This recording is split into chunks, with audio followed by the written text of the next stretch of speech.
కాశీబుగ్గ పిఎస్లో సీదిరి అప్పలరాజు విచారణ కొనసాగుతోంది. సుమారు 3 గంటలుగా ఆయన్ని ప్రశ్నిస్తూ ఉన్నారు పోలీసులు. సీదిరి వెంట పిఎస్కి ఆయన భార్య శ్రీదేవితో పాటు లాయర్ బాలరాజు కూడా వెళ్లారు. కాశీబుగ్గ పోలీస్ స్టేషన్ దగ్గర ప్రస్తుతం భారీగా పోలీసుల మోహరింపు కనిపిస్తోంది. కాశీబుగ్గ పిఎస్కి వైసీపీ కార్యకర్తలు కూడా పెద్ద సంఖ్యలో చేరుకున్నారు.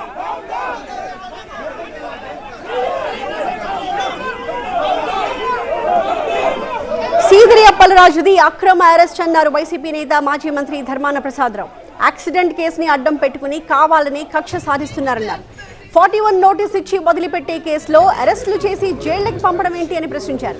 టీడీపీ నేతల కేసుల విషయంలో కూడా ఇలానే చేయగలరా అని ప్రభుత్వాన్ని నిలదీశారు ధర్మాన.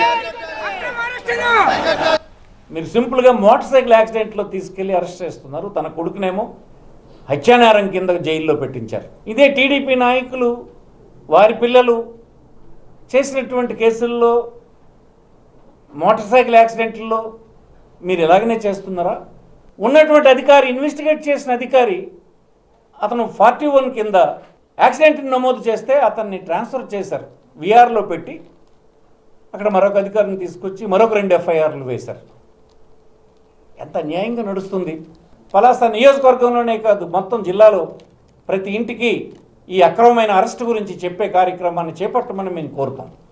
10 రోజులు అప్పలరాజు గారు జైల్లో ఉండొచ్చు, కొడుకు 10 రోజులు జైల్లో ఉండొచ్చు. అంత మాత్రం చేత వైఎస్ఆర్ పార్టీ అంతా బలహీనపడిపోయి మీ చర్యలకు భయపడిపోయి ఇళ్లలో కూర్చోరని ఈ సందర్భం మనం చేస్తున్నాం.